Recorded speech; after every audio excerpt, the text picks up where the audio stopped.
Welcome to our channel. Today, we're diving into one of the most influential books ever written, Think and Grow Rich by Napoleon Hill. This isn't just a book. It's a blueprint for achieving success, transforming your mindset, and unlocking your full potential. Imagine a life where your dreams turn into reality, your goals become achievable, and your fears no longer hold you back. Sounds incredible, right? That's exactly what this book teaches you. From the power of faith and desire to the importance of persistence and planning, Hill's 13-step formula has helped millions build wealth, create opportunities, and live fulfilling lives. In this video, we'll uncover the secrets that top achievers use to master their minds, overcome obstacles, and thrive in every area of life. Whether you're an entrepreneur, a dreamer, or someone looking for the spark to ignite your journey, this is for you. Stay tuned as we break down these principles and show you how to apply them today to start your journey towards success. Hit that like button, subscribe, and let's grow rich not just in money, but in life. Let's dive into podcast for further discussion.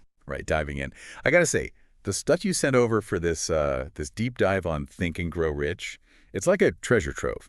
You've got, well, obviously bits from the book itself, but then like summaries, even some notes that look like, personal affirmations. And hey, is that a YouTube script I see? You really went all in on this one. Well, got to get multiple perspectives, right? See why this book still has people buzzing even after, what, almost a century. And that's exactly what Hill was all about. It wasn't just about, passively reading. It was about like absorbing it, making it part of how you think. And yeah, your material here, it's perfect for that. So Think and Grow Rich. Everyone's heard the title, right? But looking at what you sent in, it struck me it's not just about, like, money, money, money. No, not at all. In fact, that rich part can be kind of misleading. See, Hill interviewed all these crazy successful people, but not just, like, Wall Street guys. It was about, what was it, the mindset that leads to achievement, whatever that achievement is for you. So this deep dive, it's bigger than just, like, getting a fatter paycheck. Way bigger. It's about getting how to achieve any goal, seriously. Starting a business, sure. Mastering some crazy skill, you got it. Even like relationships, making those better. It's about your mind, using that to create the life you want. Now that's what I call rich. Well, okay, back in the books for a sec. Hill's got these 13 principles for success, right? But instead of just like listing them off, let's hit the ones that really pop out from your stuff here. Sounds good. Where should we start? Well, you marked up desire, like that was a big one. Now, on the surface, duh, everyone wants stuff. But I'm seeing in your notes, Hill, he goes deep. It's not just wanting. It's like laser focus. Exactly. He calls it burning desire. And get this, he even says a wish, like even a really strong one, ain't enough. He's got this whole 6-step process, turning that desire into, actually getting the thing. Oh, whoa, 6 steps. Just for wanting something. I'm hooked already. Lay it on me. What are these steps? Okay, so first, you got to nail down what you want. No being vague. Second, what are you willing to give up to get it? Tough choices time. Third, set a date. When are you going to get this thing? Urgency. Fourth, make a plan. Like detailed and start working on it now. No procrastinating. Fifth, write all that down. Clear statement. And finally, read it out loud twice a day. Picture yourself, you've already got it. Man, that is way more than wishing on a star. But it makes sense, right? No magic involved. It's about like setting a real intention, then actually doing something about it consistently. Almost like, I don't know, building the foundation for everything else that comes next. Exactly. You need that solid base, that burning desire to fuel the whole journey. Gotcha. So wanting part, check. But looking through these notes, you've highlighted another biggie, faith. Now, not like church stuff, but more believing in yourself, right? Right. Hill says faith is this active force, pushes you toward your goals. And it's tied to that burning desire big time. If you truly believe you can get something, it changes how you act, how tough you are when things go bad, even how you see opportunities. It's like that whole, whether you think you can or think you can't, you're right thing. Exactly. Hill wasn't just saying, think positive and good things will happen.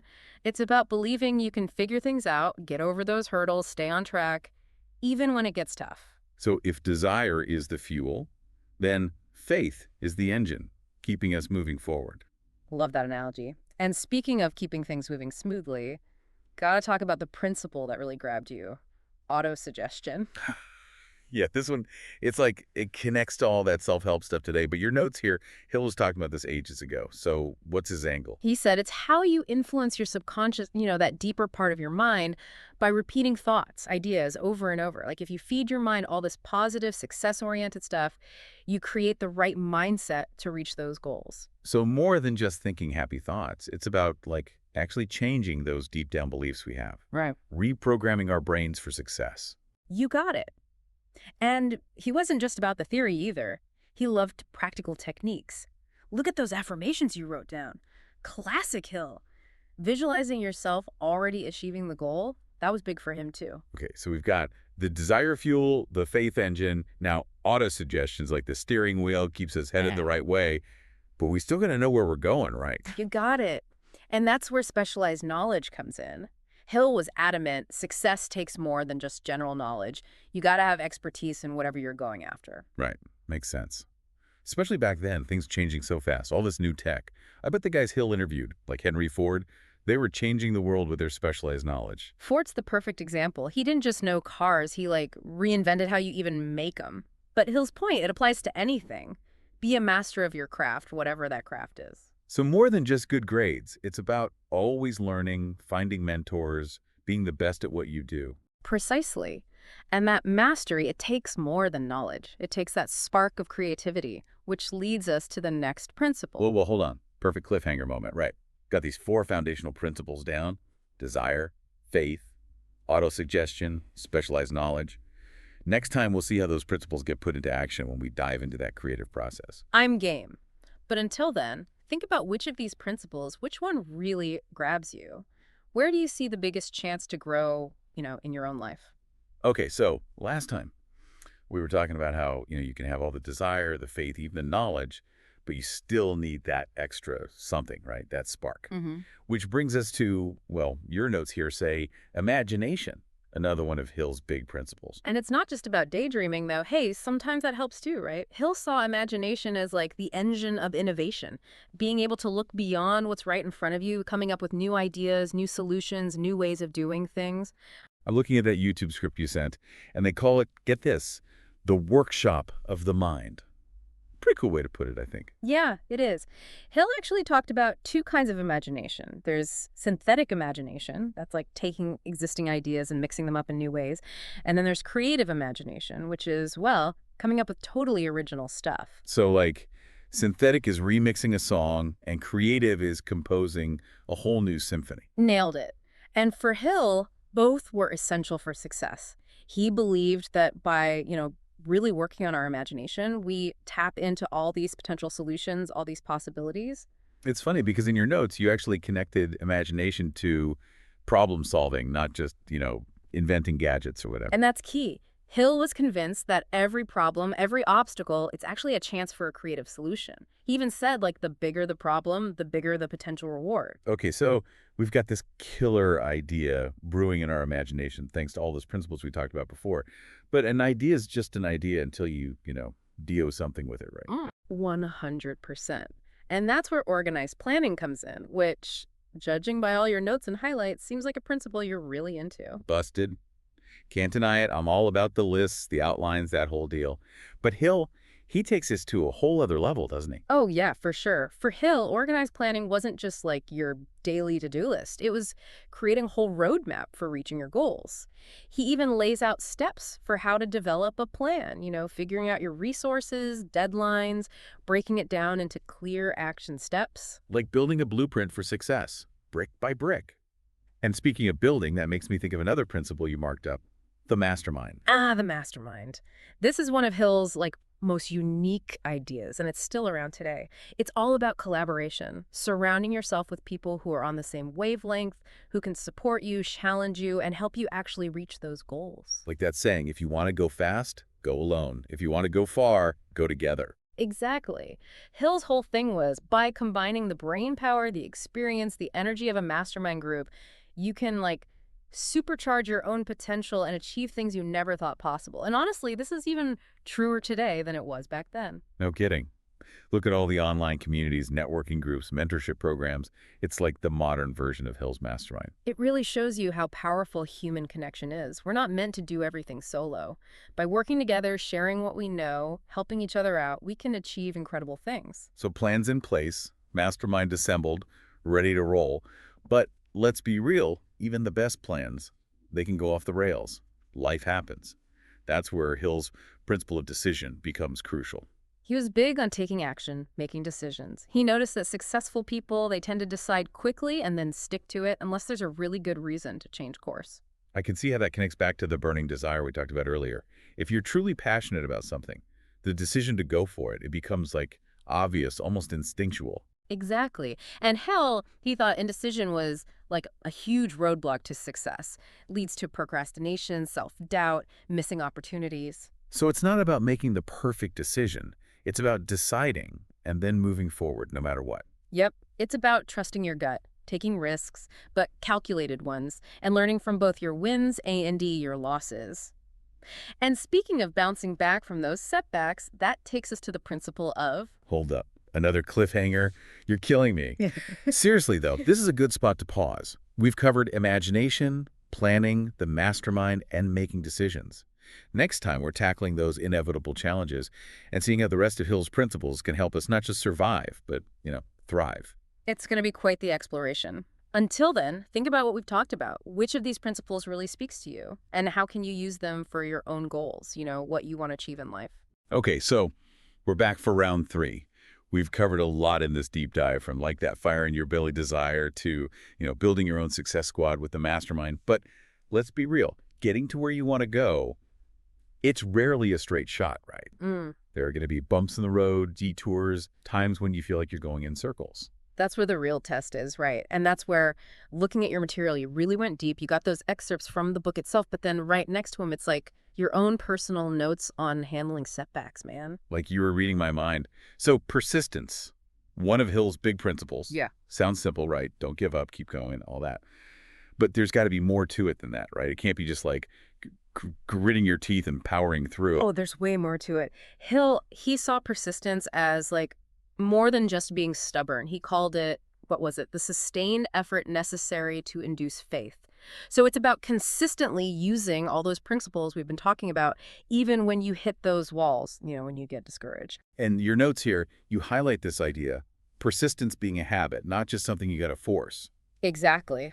He lays out a whole system for developing persistence. Like, you got to analyze your failures, figure out what you can learn, use that auto-suggestion, pump yourself up, and yeah, having that mastermind group, they can really pick you back up. It's like building a support system for your willpower. And I think that's where those excerpts from the book are so helpful. There's that one part that Hill talks about how important it is to not isolate yourself when things get tough. Yeah. Actually go find advice. Get encouragement from people who've been through the same thing. It's a reminder that, look, nobody makes it on their own. Even the most successful people, they need help, guidance, especially when things get rough. And that connection with others, it ties into another one of Hill's big ideas, the power of the subconscious mind. Okay, gotta admit, this one always gets me a little, woo-woo. But I'm seeing in your highlights, Hill wasn't talking about like some mystical force. He was actually pretty practical about how we can change those subconscious thoughts and beliefs, right? Yeah, totally. He saw the subconscious as like this super fertile garden. Whatever you plant there, your thoughts, your beliefs, your expectations, they're either going to grow strong or, they're going to wither away. So he was saying, if you consciously feed your mind those positive messages, that success-oriented stuff, you create a mental environment where your goals can actually, flourish. It's like weeding out all that negative self-talk and planting those seeds of like confidence, believing in yourself. Exactly. And persistence plays a key role in that whole process. The more you stick with it, the more those positive beliefs get stronger, making it easier to overcome challenges and, stay motivated. So it's like this positive feedback loop. Persistence makes your subconscious stronger, which then feeds back into more persistence. Yep. But let's be real. There are those times when fear can really mess things up for us. Hill knew that. He had a whole principle dedicated to fear. He wasn't saying ignore it, pretend it's not there. He was all about understanding your fears, breaking them down, and ultimately, like, neutralizing them. That YouTube script you sent, it actually lists out Hill's 6 basic fears. Fear of poverty, fear of criticism, ill health, loss of love, old age, death. It's interesting, right? Not all of those are directly related to, making money or business success. That just shows how Hill was thinking about the whole picture. He saw true success as like encompassing every part of your life. And Yeah. fear, well, it can hold you back in any area, stopping you from taking chances, chasing your dreams, really living a life you love. So how do we tackle these fears then? Did Hill give us anything, practical stuff we can actually do? He did. He says first analyze the fear. Figure out where it's coming from, the root cause. Then come up with a plan to deal with it. And don't forget all those other principles. Faith, auto-suggestion, those are tools for building courage and resilience. It's about shifting from like fear to faith, doubt to belief in yourself and what you can do. This reminds me of something you wrote down about replacing fear with like a burning desire for the thing you want to achieve. It's like use that passion, that intensity to push the fear out of the way. Powerful stuff, right? When you're focused on your goals, what you really want, the fear kind of fades into the background. And that brings us back to those core ideas from Think and Grow Rich, desire, faith, action, and believing in your own potential. It's all coming together now. But before we wrap this deep dive up, we got two more principles to hit. The sixth sense and the brain. These sound kind of, I don't know, mysterious. Yeah, they do, don't they? But Hill, he was big on the power of intuition, that gut feeling. And he believed the human mind's got all this untapped potential. The sixth sense, he saw that as like, what happens when you master all the other principles? It's this heightened awareness that guides you towards your goals. So it's not just about logic, plans, all that. It's about trusting that inner voice, that feeling that tells you, yeah, this is right, or no, this is wrong. Exactly. And the more you experience, the more you practice, the more you understand yourself and your goals, well, that sixth sense gets stronger. Okay, intuition, check. But what about the brain? Is he just saying, like, think harder? Well, not quite. He actually compares the brain to, get this, a broadcasting and receiving station for thoughts. So we get to choose which thoughts we focus on. And by doing that, we can actually shape our reality. So don't just have a brain. Use it. Filter out all that negativity. Focus on the positive, those thoughts that help you succeed. It's like being the DJ for your own mind. Now, that is a fantastic way to put it. And it's so relevant today, with all the distractions, the information overload, all that. Hill was writing way back when, but what he said about the brain and how important it is to, control your thoughts, that's more important than ever. Man, we did it. All 13 principles down for the count. This deep dive into Think and Grow Rich has been a wild ride. So what's the biggest takeaway for you, the thing that really sticks out? For me, it's how Hill puts the responsibility on you. He was convinced success isn't about luck, or what happens around you. It's about making conscious choices, about your thoughts, your beliefs, your actions. That's how you create the life you want. Yeah, and that hits home for me too. Think and Grow Rich. It's more than just a book, right?